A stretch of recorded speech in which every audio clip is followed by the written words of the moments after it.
Sementara itu, Sekolah Tinggi Agama Hindu Negeri Empu Kuturan Singaraja menggelar Pekan Olahraga dan Seni atau Porseni Perdana di Perguruan Tinggi Hindu pertama di Bali bagian utara tersebut. Porseni kali ini difokuskan pada pelestarian olahraga dan seni.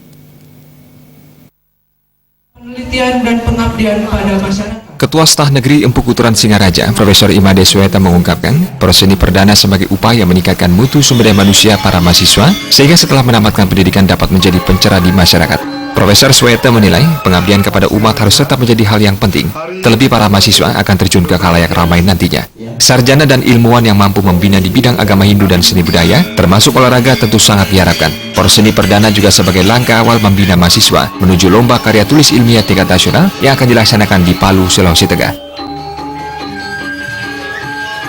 Dan kami adalah meningkatkan mutu sumber daya manusia Hindu, ya, supaya output kita nanti mampu meningkatkan pengabdian kepada umat setelah dia menjadi seorang ilmuwan, seorang sarjana agama Hindu. Dia terjun di masyarakat, bisa membina umat secara komprehensif, yang membina di bidang agama Hindu, mampu juga membina dalam bidang seni budaya termasuk olahraga.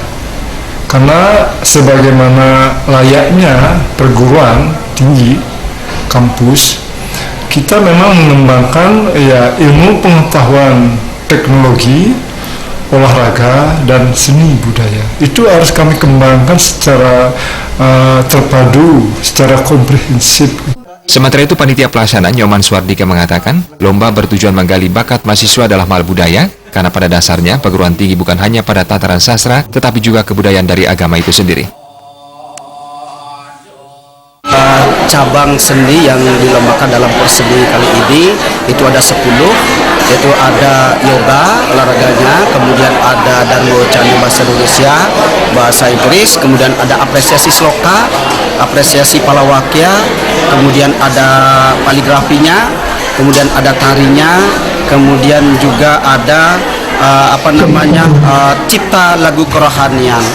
Jadi semua cabang 10 ini ada hubungannya dengan temu karya ilmiah, yang mana Porseni ini akan dikaitkan dengan untuk persiapan temu karya ilmiah yang ada di Sulawesi Tengah, yaitu di Palu itu sendiri. Lomba diikuti ratusan peserta berasal dari 4 jurusan, yakni jurusan Dharma Acarya, Dharma Duta, Brahma Widya, dan Dharma Sastra. Adapun lomba yang diadakan yakni lomba tari cendrawasih, Dharma Wacana bahasa Inggris, Dharma Wacana bahasa Indonesia, membaca sloka, baligrafi, yoga asanas, palawakya, dan lagu pop Bali. Komang Yuda, Bali TV.